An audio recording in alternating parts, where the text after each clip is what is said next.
Hello, everybody. Welcome. Thank you for joining us. It's always great to be able to participate in something together.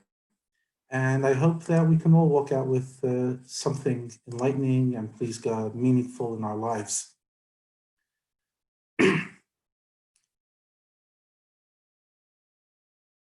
They say a story, it's a very famous story, but it's a story bear repeating. I repeat it to myself quite often, and I think it deserves to be repeated often.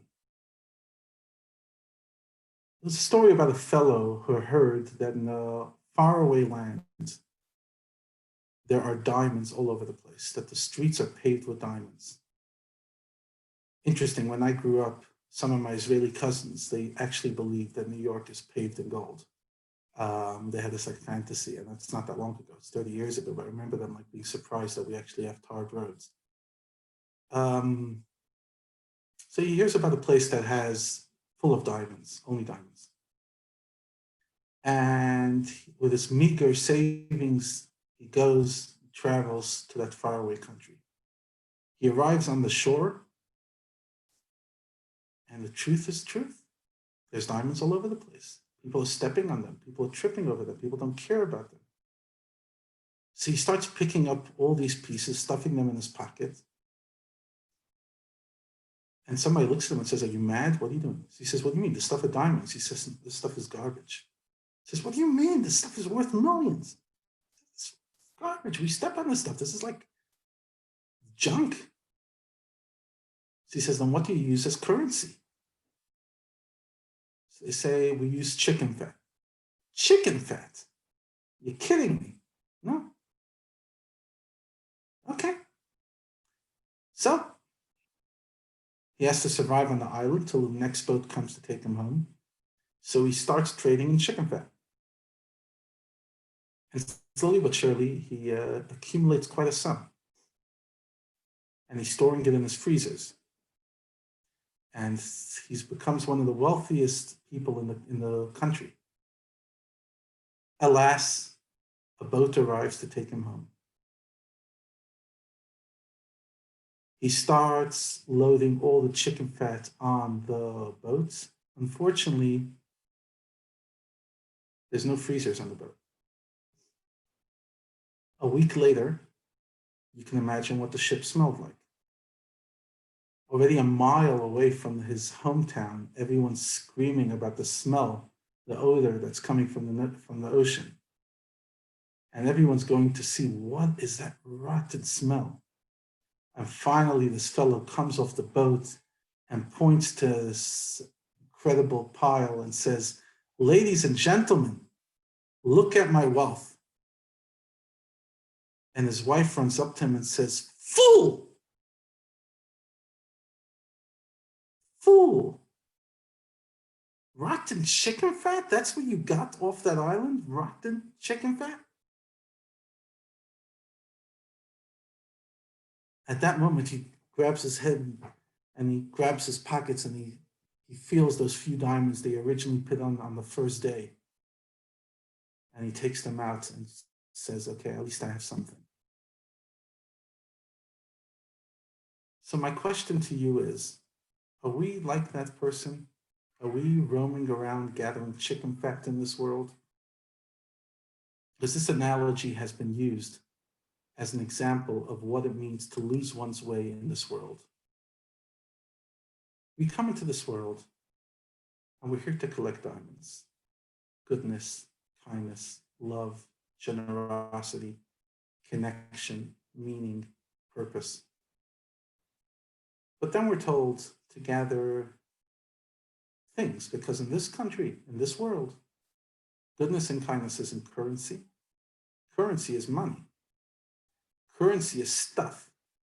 Currency is how many pairs of clothing you have, and currency is how many holidays home you have, and currency is how popular you are, and currency is what social strata you're standing on.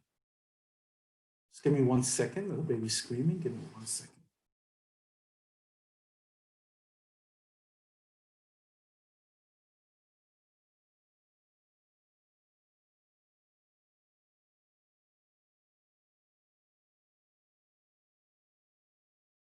That was quick. So we sit there gathering currency and we think we're getting wealthy. And then time comes up and each person goes. And we show up with what? What? Maybe the few meager coins we collected. And obviously, I'm talking to people, each one of you who's ethical and moral and who's collected much more in life than a few diamonds. But I think it gives us perspective on how we lose our way in what we're collecting and how we forget what's important. COVID, I believe, was a moment where God said, you know what? Let me show you what you actually need in life. Let me show you what you actually came here to collect. Let me show you the stuff that's going to keep you alive. Let me take away your holidays. Let me take away your schmancy experiences. Interesting. I know people are struggling with poverty, but at this time, I would say that the middle class and the upper class financially, their lives are not that different. They're both not going on planes. This one's not going economy. This one's not going first class. They're both not going on holidays. So this one's not going to the beach in Cape Town, and the other one's not going to, you know, a game reserve. We're all living the same lives. Okay, so some of us have nicer houses and non-nicer houses. Our schmancy cars are sitting in the garage anyway. And ultimately, we're getting a reminder of what matters. What matters. And it's I'll be honest, it's not a pleasant experience to be reminded, because, well, let me say it this way. One of the privileges of being a rabbi is you do a lot of funerals. It's heartbreaking, but it's also a privilege because you find yourself in the cemetery quite often. And the cemetery is a very reflective place. I find the cemetery a very peaceful place. It's always a very meaningful experience, even for the families that are heartbroken. I've found that almost every single funeral, every unveiling is deeply meaningful. And you just stand there and you face mortality. You face the fact that this is all that's left of the physical stone. From all the things I accumulate, maybe my kids inherit my stuff and they waste it on their things. My house gets sold and my kids become wealthier from it. Someone takes this of mine, this one takes that of mine, and that's what I'm left with. Now, you might say this is a morbid meditation. Oh, come on, Rabbi, what, did you not sleep with us last night? What, you woke up 3 times in the middle of the night for your baby? What's your issue? I actually don't find this morbid. I actually find it very inspiring. I find it very grounding. I don't find death depressing, I'll be honest. Maybe because of the job I'm in, I face death so often that I don't find death depressing. At least it's heartbreaking, but thinking about death as a way of life is not depressing. It's actually, it's grounding. And I believe that that's one of the reasons that death exists in this world. Please God, when Mashiach comes, it won't exist. But in this world, I think one of the reasons is that there's an end. We're only here for a certain amount of days and a certain amount of weeks and a certain amount of years. And the question is what we collect. I'm looking around and I'm like, you know, during the COVID, already now we're in our 4th month, plus minus. Yeah, we're entering our 4th month. And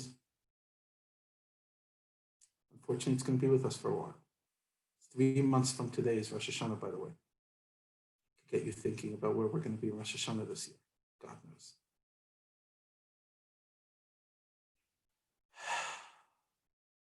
What have we collected so far during these 3 months? Other than pieces of news, who's the new contagion, who's gotten it, should we open shuls, should we not open the shuls, what's going on here, what's going on there, why is America falling apart, all the stuff that we've been focused on. How many stuff of value have we gathered in the last 3 months, and how many stuff of value will we gather in the next 3 months? I believe this is such an incredible time. I'm not saying it's easy, but it's such an incredible time. of learning about oneself, as I spoke about yesterday, about learning about one's children, about learning in general, just studying and expanding our mind, about getting out of the rat race of life. I think it's such an incredible opportunity. I don't think we could ever live like this again once we go back to normal. But once we're in it, instead of resenting it so much and fighting it so much, embrace it. You know, there's this WhatsApp that was going around in the past few days that 2020 is maybe not the worst year ever because it's a year that's getting us to reset.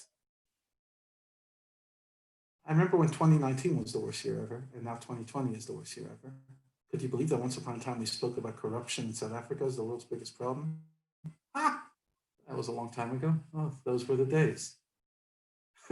Now it's COVID and only COVID. Um, I believe that this year is, despite its incredible challenges, and I acknowledge that for many it's harder than for others. I could say for me, I can only say for me, it's been a blessing. It's been such a blessing. So grounding at the perfect time of my life. Young kids at home, get to spend an incredible amount of time with them and get to know them, get to reset the shul. Even though we just built the center, we've managed to build more Torah lessons over Zoom than we've ever done with the whole center. Get more, build relationships with people in ways that till now was never ever facilitated. People have more time to talk now and to communicate and to share. It's been a gift, an incredible gift. And I hope that when this thing is over, I could retain some of it. I hope that I could hold on to some of this, the clarity, that when I'm feeling this tension, should I work out of shul or should I work out of home, that I should remember that, the value that the kids have when they have me, that I should remember the value of spending my time teaching rather than doing things. I've loved this because I'm spending almost all my day teaching, preparing for teaching, sharing. It's so rewarding. It's so rewarding. I think for the mind, this is an incredible time because the mind doesn't do well when it has too much stuff to do. Each and every one of us in some way or another is ADD or ADHD, all over the place. And we love doing, and doing is very important. We live in a world of action. We can't live in a world of thought. But it's so important to also think. It's so important to nourish the mind as well. And we're being given that opportunity. We're getting, like, the analogy I feel is like the Jews in the desert. The Jews came out of Exodus, out of Egypt, and over there they were enslaved.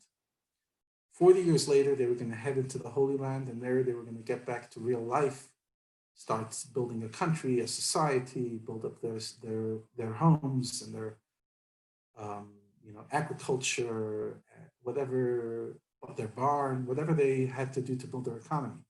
But for 40 years, they were given an hiatus where they lived in clouds, where manna fell from heaven. It was a surreal existence, but it was a big break. And it was a necessary step for the Jewish people to get ready to embrace the next phase of their life. Sometimes you need a pause so that you can continue on the journey. When you're climbing Everest, you cannot climb nonstop. You have to take a rest. You have to go to base camp. You have to take a rest. So are we opening our mind to the lessons Hashem is trying to teach us? Are we opening our, I don't know what he's trying, but I don't know definitely what Hashem wants. I don't claim to be a prophet, but I have a strong feeling that he would love us to ground ourselves, to not be so in the clouds, to not be so busy for our own lives. And I know this sounds cliche, but I do a funeral almost every other week. And let me tell you, every single funeral is the exact same thing. You talk about them and their family and their loved ones, and that's it. Nothing else. And when you have a Zoom call or a Shiva the next day, what does everyone talk about? The times we went on holiday together, and the times that we celebrated together, and the times that we had Rosh Hashanah dinners together. Every single time, it's the same story. And I've done by now almost 100 funerals, and I'm telling you, it's the same story every single time. It's like when we come back on our boat, everybody knows what's important. Everybody knows that stinking chicken fat won't smell good, and it will make us feel so wasted. But those of us who are, thank God, not being buried, but those are ones that are viewers, how long does that memory stay? How long does that clarity stay? Because one of the big things I believe is God is sending us signs all day. God is a teacher. He's not only a God, he's a teacher. And he's literally teaching us things all day. The problem is, have we walked into the classroom? Are we listening? There's a lot of good material out there, but you have to zoom in. You have to go on Zoom. You have to go on YouTube. You have to go on Facebook. You have to access the material. I believe God is sending you and I messages all day, every day. If we listen. What are you hearing? What are you hearing in this time? In the pain that we're in during this challenging time, what are you hearing? Are you allowing God to teach you something? I don't know what he's teaching you. I know what he's trying to teach me. I think I know.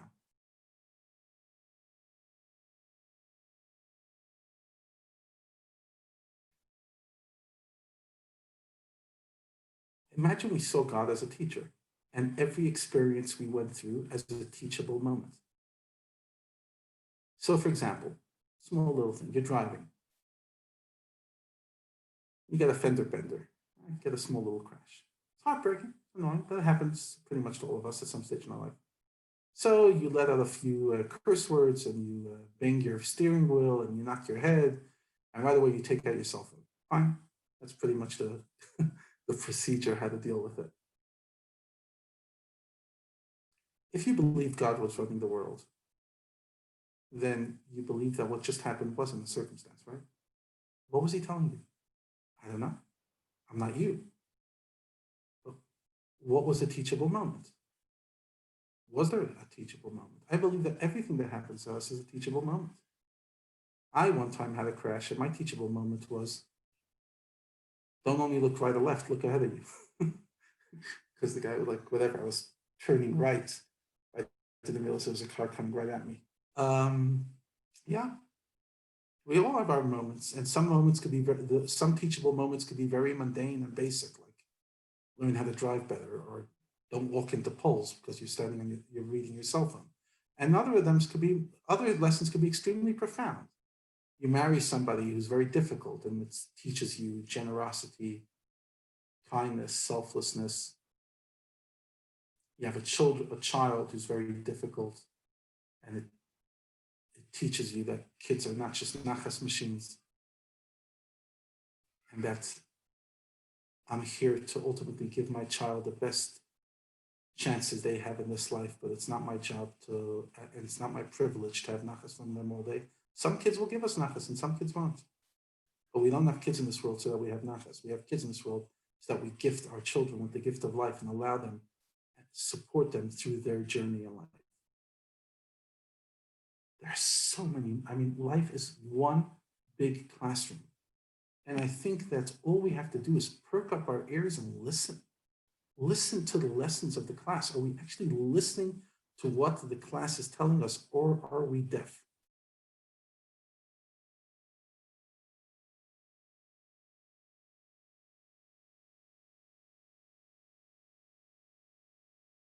I see every day so many lessons.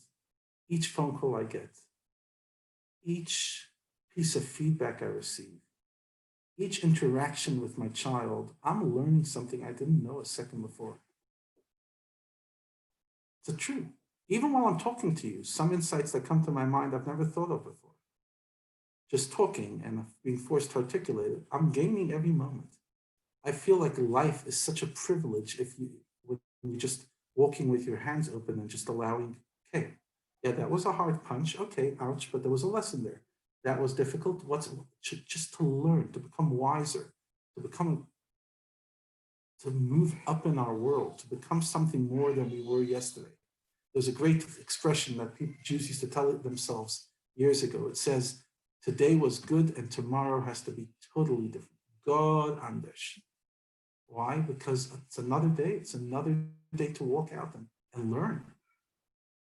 The day that I walked out my house and I didn't learn anything by the end of the day, I feel that that day was a poor day.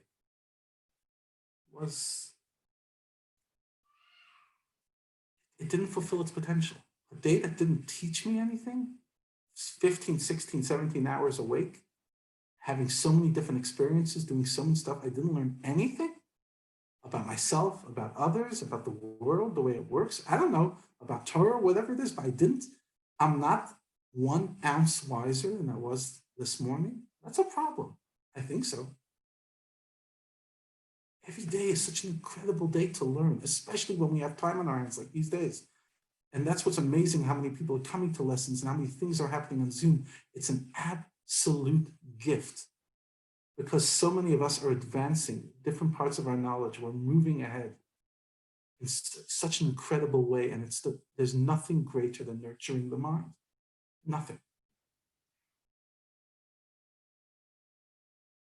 You know, Chaya and I were giving a lecture tonight on 5 things the Rebbe taught us. We both grew up as Chabadniks. And although we were both very young when he passed away, I was 9, Chaya was 5. His teachings have had a huge impact on us. And I had to distill in five sections what I've learned. And it was quite a big challenge. It's quite a big challenge to choose 5. One of the things, which I'm not sure I'm going to talk about tonight, but one of the things that the Rebbe made such an impression on me was this idea that the world is a classroom, that everything happens by divine providence, and everything that happens in your life is tailor-made for you. God is designing that moment for you, and that moment for somebody else. But what happened to you today was meant to happen to you today. Why? I don't know. I don't claim to be God. Why some of us had a great day today and some of us maybe had a challenging day. I remember thinking one time, I wanted to write a poem, it never came out, but like the poem would go something like this. This moment for someone in the world is the best moment of their life so far. This moment for someone in the world is the worst moment of their life. This moment, somebody just discovered their true love. This moment, somewhere in the world, somebody just got divorced. This moment, a baby was born. And this moment, a person died. This moment, somebody found their purpose. And this moment, somebody lost their way. Just think about this moment. We could go on and on and on and on. At 4:25 p.m. here in Johannesburg and around the world, this moment, for the 7+ billion people around the world, for some of us, it's an average moment. For some of us, it's an exceptional moment. For some of us, it's a terrible moment. And it all happens in God's world at the same time. And that came home to me when, if you remember, when I went to my father who passed away, and Chaya was on the same flight as me because she was flying to her brother's wedding and I was flying to my father's funeral. And, you know, Chaya's brother was dating for a long time. It took him a while to find a shidduch. He finally found a shidduch. It was such a simcha in the family. And 2 of us are on the plane and we're just on the same flight. And we're just heading to 2 different universes. I'm going to a week of Shiva and she's going to a week of Sheva Brachas. Obviously, she was there with me during the whole experience. But like our journeys, our intention was so different. Our headspace was so different. And I often think about it when I sit in a plane. Gosh, remember those things, planes, huh? I think about the next few hours, all 400 of us on the plane, or 200, are all sharing a common destiny. This little tin can in the sky, we all share a common destiny. But right after we land, we're all going to very different universes. But for those hours, what happens to one of us pretty much happens to all of us. So we share, for those moments, by design, you share a bond, and then the bond just falls, which for me has always been very fascinating. Each one of us is going on a different journey, and yet we're sharing it for a small time. Some people will be going to an incredible experience that some people will be going to a devastating experience. And if we just open our eyes to what's going on in this world, not the big stuff, the Donald Trumps and the Ramaphosa's and the professors and the doctors, the small things in your life. I don't think the lessons are out there in the big stuff. Those stuff are like big and huge. And, remember the story where the husband and wife made a deal. The wife tells the husband, listen, this is the way it's going to work in the marriage. You could make all the big decisions, like who should be president, which party should be elected, what the rand's value should be. I'll make the small decisions like where we live and what we have in the house and how many kids to have. And so you keep on with the big decisions. All right, big decisions are irrelevant. Well, like big decisions, we're not making any decisions by Ramaphosa, we're just wasting our breath. But the lessons are intimate. They're there. They're happening for you in front of your face. I'm trying to think of a lesson I had today.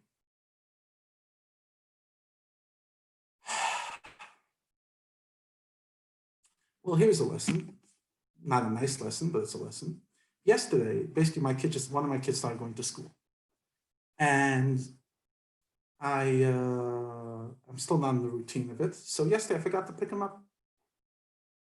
Terrible parent, I know. Shocking. That's why these rabbis, they have too many kids and then they neglect them. I know it. I knew it all the time. Anyway, and finally we got a phone call a few minutes later and got picked up. So today I was super cautious and making sure that I'm there to pick up the child.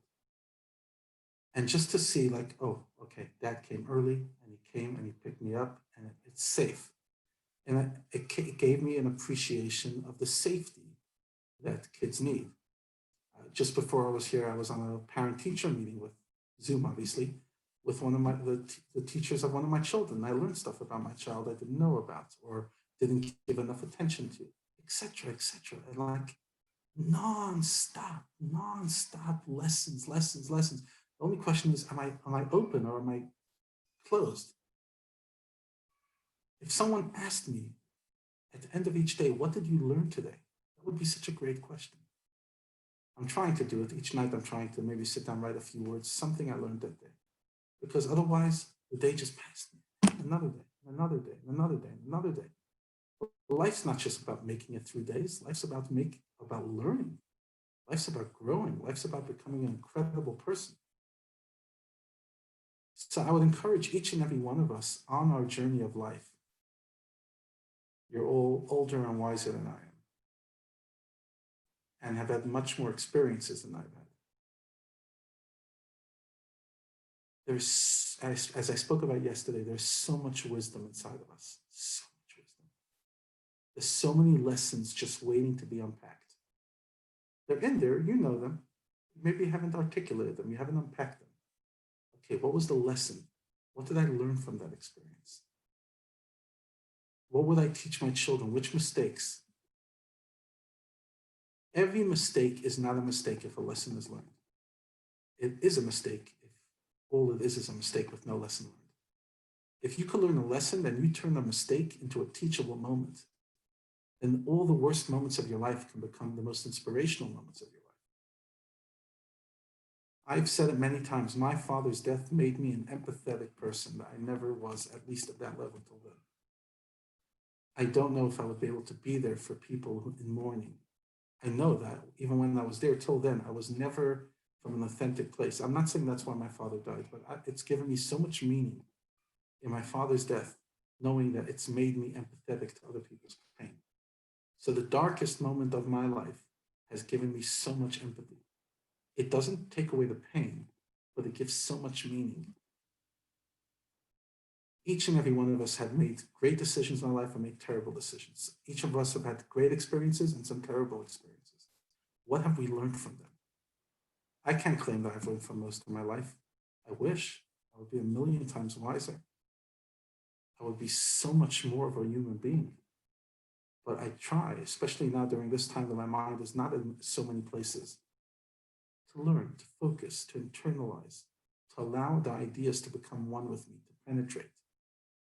Because life is a classroom, God is the teacher, And all we have to do is just show up. And once you show up and you start seeing life as a classroom, gosh, it's the best school on the planet, with the best teacher on the planet, with the best lessons on the planet. And it doesn't cost anything. All you have to do is just live. All you have to do is just walk. All you have to do